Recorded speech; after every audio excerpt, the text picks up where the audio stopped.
So now this is not going to be a full review of the Rode Wireless Go 2. Why? Because there's about 10,000 different reviews online already on YouTube so that you can check out all the specifics. Now, I will say this, start off with this first little caveat. Rode did not send me this microphone to review. I paid for this set out of my own pocket. And why did I pay for this set? Because, you know, I've done a lot of the little budget wireless microphones before, and as much as they're on a budget, you kind of get what you pay for. And I really wanted to see, what does this Rode sound like? Now, I did not get this specifically for the fact that it's a wireless kit. I got it because it's got one feature that I thought was phenomenal.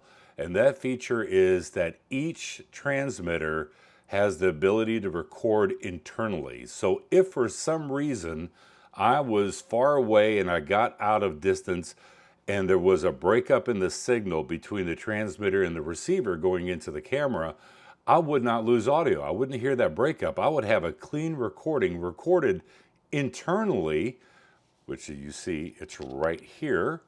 I'll tap the microphone just so you can hear it. And yes, it is magnetically clipped. I did take the magnet clip from that last wireless budget set that I reviewed that I thought the audio was horrible on, but the little magnet clip that goes onto the back of the clip I thought was really ingenious. And yes, I did transfer that over to this Rode Go 2 because I thought this works a lot better than clipping. Now, I'm wearing a Hawaiian shirt. I could have clipped it on sideways, but I chose not to.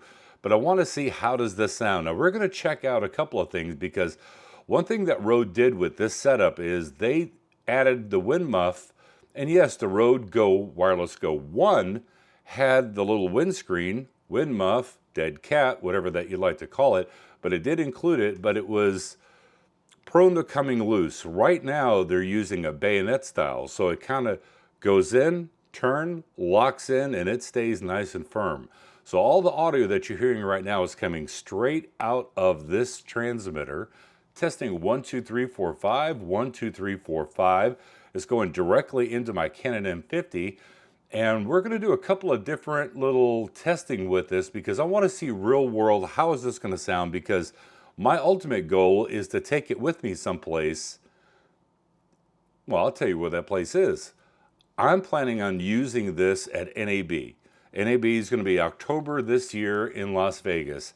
If everything continues to pan out like it is with the whole pandemic situation, and the numbers start trending down and things become a little bit more safe and secure, then yes, I plan on going. I'm going to be there at NAB. I want to meet a lot of fellow YouTubers. I want to see a lot of the new products that are being displayed and they're about to come out. And yes, I do want to rub some elbows with a lot of different manufacturers out there. And I think this is a perfect setup, because I can use this right here for me talking, and then I can use this little setup, which the other transmitter will plug into, or actually just slide and snap into, put this over the top, and I can use this as a wireless microphone that I can give to them and interview them. And either we can hand it back and forth, or they can hold it, they can talk into it. I can ask my questions from here. They can answer questions from here or tell me about products. And I think that this is going to come in handy. We're going to test this a little bit too. And then I want to see, because today is a very windy day in Texas. Right now the wind is gusting between 30 and 40 miles per hour. So we're going to test this outside just to see, how does it sound without any covering? And then how does this wind muff, furry muff, dead cat, how does it reject the wind noise outside? And then another little setup that you can use for this Rode Wireless Go 2, if you're in a pinch, and you can get some really good audio, but I'll share that here in just a moment.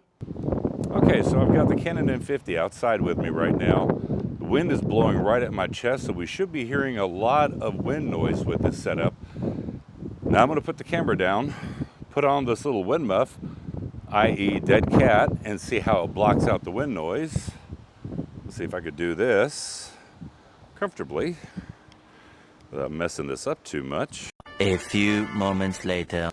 All right, so now I've got the wind muff on, dead cat, and like I said, it is extremely windy, gusting between 30 and 40 miles per hour right now.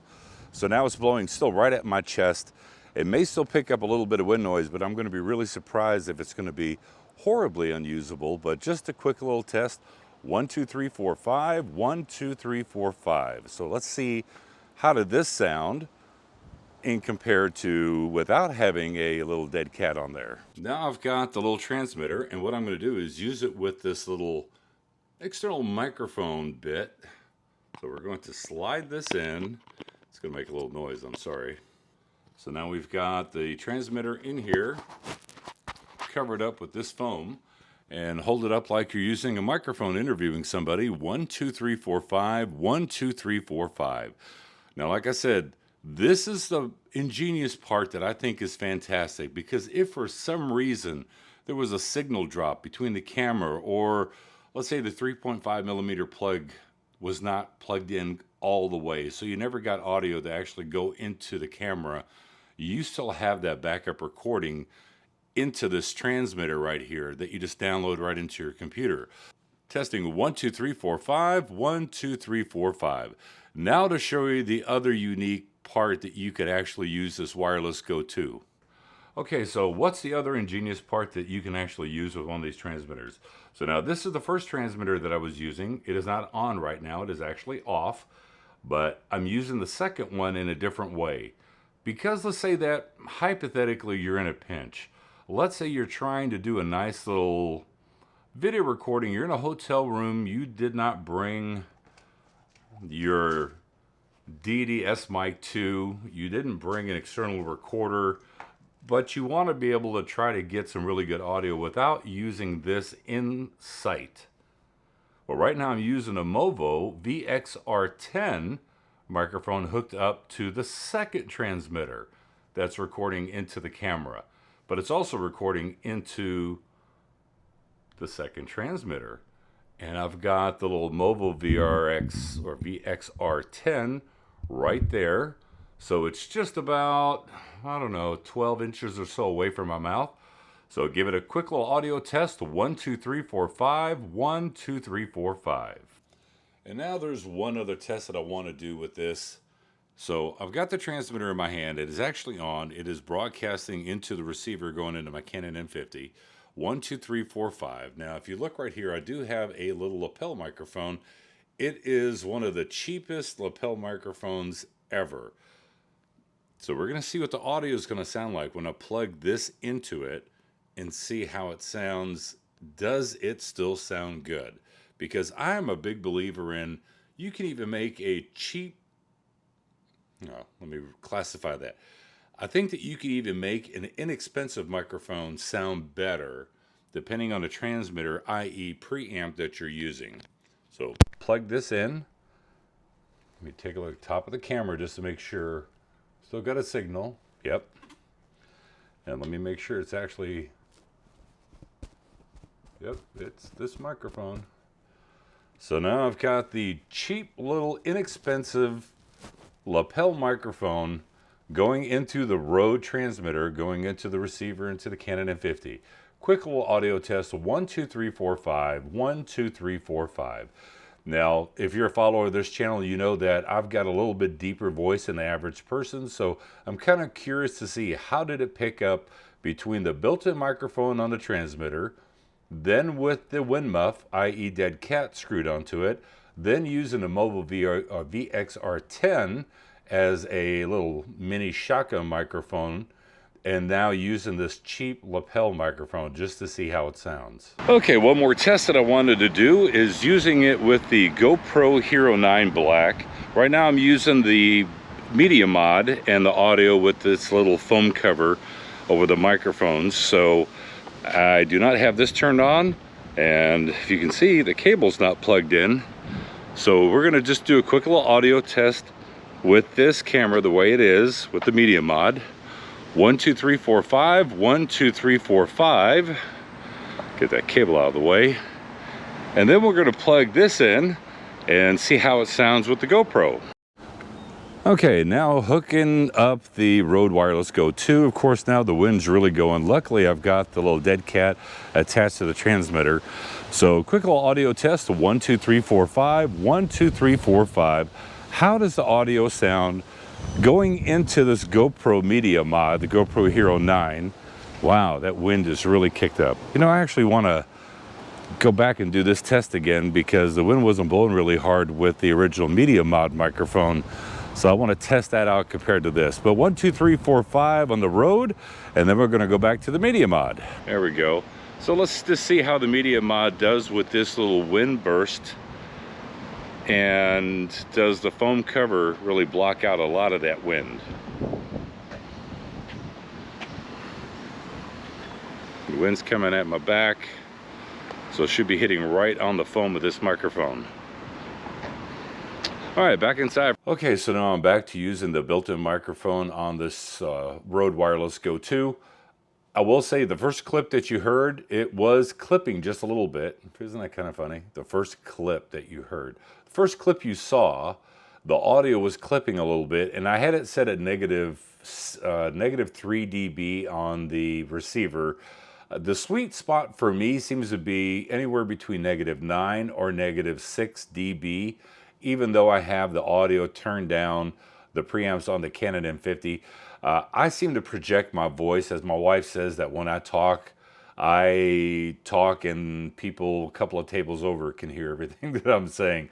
So if you're that type of person that projects your voice a little bit when you're talking and you're not getting up on a microphone and you're trying to do that really subtle, sultry sound, if you project your voice a little bit, you may want to knock down the audio input just a little bit on the receiver portion of this setup. All in all, I think it's a fantastic setup. Yes, it is pricey. $299 is a lot of money for a wireless microphone. But you have to remember, you're getting 2 transmitters. You've got the ability to use this as a stereo setup with the 2 transmitters. So one will be on one track, the other one will be on the other track. You could do it as a mono signal to where they're both recording at the same time on mono signals together. You can get, for $29, you get the little handheld. And yeah, some people are going to say, well, you know, the handheld fake mic holder for this transmitter, God, it's a lot of money, $30. But you know what? It comes with a little foam windscreen that goes over the top of it. It conceals it and actually gives it the look of a wireless microphone, a traditional handheld wireless microphone. I think it's a great little product, and I'm definitely going to be using it at NAB. Fingers crossed that everything goes well and that NAB is going to happen. And a lot of us YouTubers said, I know I'm looking forward to meeting Kevin from Basic Filmmaker, Curtis Judd, and an immense amount of other people from YouTube. So I'm going to put product links in the description below. Like I said, Rode did not sponsor this video. This is strictly out of my pocket, why I thought it was really worth it for me to get and the different uses that you can actually use it for. So product links in the description below. I will talk to you guys later and have yourself a great day. And remember, I'll catch you in the next review. Bye-bye. Which way it's going to come from? Or is it just going to completely stop and just leave me hanging here looking like a fool? Seem to do that pretty good on my own.